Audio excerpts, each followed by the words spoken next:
നമസ്കാരം. സർക്കാരുമായി ബന്ധപ്പെട്ട അറിയിപ്പുകൾക്കും മറ്റു വാർത്തകൾക്കും വേണ്ടി ഈ ചാനൽ സബ്സ്ക്രൈബ് ചെയ്യാനും തൊട്ടടുത്ത ബെല്ലൈക്കൺ എനേബിൾ ചെയ്യാനും മറക്കാതിരിക്കുക.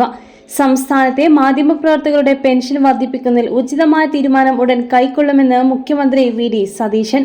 പെൻഷൻ കമ്മിറ്റി ഉടൻ പുനഃസംഘടിപ്പിക്കുമെന്നും പെൻഷൻ വർധനയിൽ കമ്മിറ്റിയുടെ നിർദ്ദേശവും പരിഗണിക്കുമെന്നും മുഖ്യമന്ത്രി പറഞ്ഞു. കടപ്പാടക്കട സ്പോർട്സ് ക്ലബ്ബ് ഓഡിറ്റോറിയത്തിന് സീനിയർ ജേർണലിസ്റ്റ് ഫോറം 13ാം സംസ്ഥാന സമ്മേളനം ഉദ്ഘാടനം ചെയ്യുകയായിരുന്നു അദ്ദേഹം. മാധ്യമ പ്രവർത്തകർക്കായി ചികിത്സാ പദ്ധതി ആവിഷ്കരിക്കാനും സർക്കാർ നടപടി ആവിഷ്കരിക്കും. ഇന്ത്യയിൽ ആദ്യമായി വയോജനങ്ങൾക്കായി പ്രത്യേക വകുപ്പ് ആരംഭിച്ച സർക്കാർ അവരുടെ സംരക്ഷണത്തിന് ആരോഗ്യ പരിരക്ഷ പദ്ധതി നടപ്പാക്കും. മുതിർന്ന മാധ്യമപ്രവർത്തകരെയോ ഈ പദ്ധതിയിൽ ഉൾപ്പെടുത്തും. പഴയകാല മാധ്യമപ്രവർത്തകർ ഞങ്ങളെ പോലുള്ള രാഷ്ട്രീയ നേതാക്കൾക്ക് വിലപ്പെട്ട മാർഗനിർദ്ദേശം നൽകുന്ന വഴികാട്ടികളായിരുന്നു. പക്ഷേ ഇന്നത്തെ മാധ്യമപ്രവർത്തനം എങ്ങോട്ട് പോകുന്നു എന്ന് ഗൗരവമായി ചിന്തിക്കേണ്ട കാലമായി.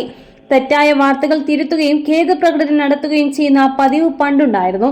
പക്ഷേ ഇന്ന് തിരുത്തുന്നതിന് പകരം വ്യാജ വാർത്തകൾ കൂടുതൽ പൊടിപ്പും തൊങ്ങലും വെച്ച് വീണ്ടും വരുന്ന അവസ്ഥയാണുള്ളത്. ആകാശത്ത് നിന്ന് വാർത്ത സൃഷ്ടിക്കുന്ന ഈ പ്രവണതയെപ്പറ്റി മാധ്യമപ്രവർത്തകർ ആത്മവിമർശനം നടത്തണമെന്നും മുഖ്യമന്ത്രി നിർദ്ദേശിച്ചു. സീനിയർ ജേർണലിസ്റ്റ് ഫോറം കേരളം സംസ്ഥാന പ്രസിഡന്റ് അലക്സാണ്ടർ സാം അധ്യക്ഷത വഹിച്ചു.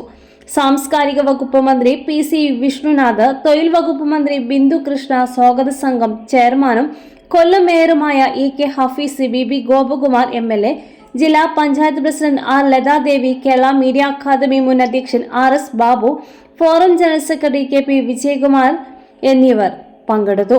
മുതിർന്ന മാധ്യമപ്രവർത്തകനും എഴുത്തുകാരനുമായ പ്രഭാകരൻ പുത്തൂർ പതാക ഉയർത്തിയതോടെയാണ് സമ്മേളനം ആരംഭിച്ചത്. മാധ്യമ സെമിനാർ ബിന്ദു കൃഷ്ണ ഉദ്ഘാടനം ചെയ്തു.